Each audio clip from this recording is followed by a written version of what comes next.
For the third time in a month, a drone exploded in the Moscow city area.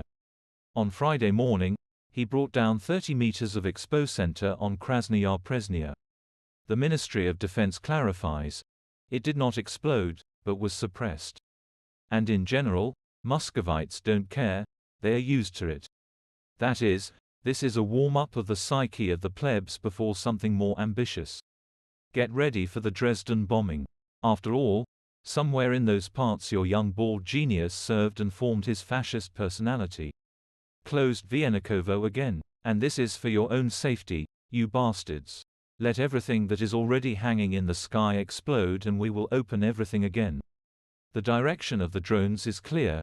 There, on Krasnopresnenskaya, there is not only the Expocenter, but also the building of the Moscow government, and the White House, where the Russian government sits. The White House is not the first time. Yeltsin shot him from tanks.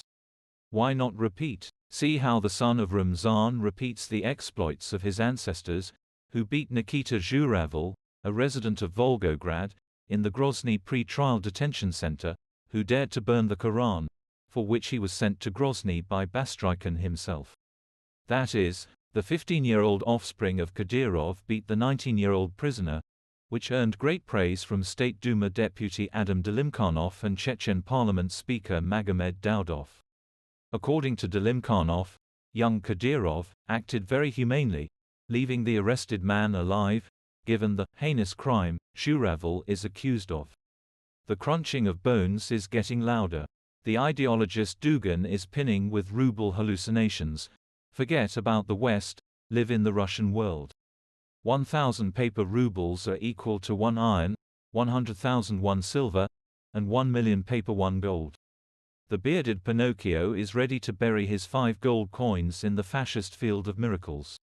It's just a pity that the gilding from the piece of wood is quickly crumbling, and the ruble is hanging in the sea of the world economy like a worthless poop.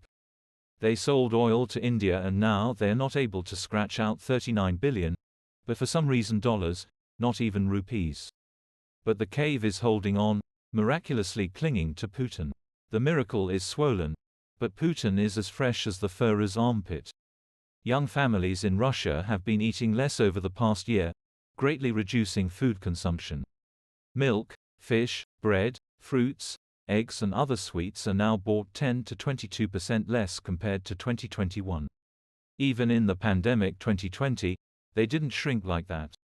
But the furries are working on themselves, raising the level of pride in the lunar program and modern technologies of the 70s, stating, Putin is well done, he returned us the status of a great power.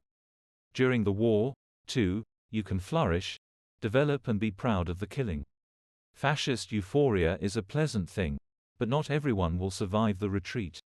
Propaganda trumpets about the unsuccessful and slow counter-offensive of the armed forces of Ukraine, but it is already clear that in the end the war will affect every single mouse, because the West will not let the cave win. Putin is steadily driven to the point of rage. Just rush to Poland, and with your Soviet achievements they will make a dwarf chop out of you. Lukashenko whines that only his collective farm is helping Russia, trying to keep silent about what will happen next. The US has approved the delivery of F-16s from Denmark and the Netherlands. Fighters can be transferred as soon as the training of Ukrainian pilots is completed. This means that at the beginning of 2024 we can expect a significant change in the nature of the war. Putin is being driven into a narrow corridor of raising rates and playing ahead of the curve, after which the war will go beyond the framework of the conflict between the fragments of the USSR. The West does not need a long war with spreading threats around the world. Even China is already squinting at Moscow with displeasure, expecting a nuclear trick. Chinese Defense Minister Li Shangfu during his visit to Minsk forced Lukashenko to squeeze out a phrase about curtailing the war and aiming at negotiations. But this is unlikely to stop Putin. Judging by the information, he is ready to blow up the Zaporizhzhia nuclear power plant in August-September, simulating an attack on the Kursk nuclear power plant under the flag of Ukraine.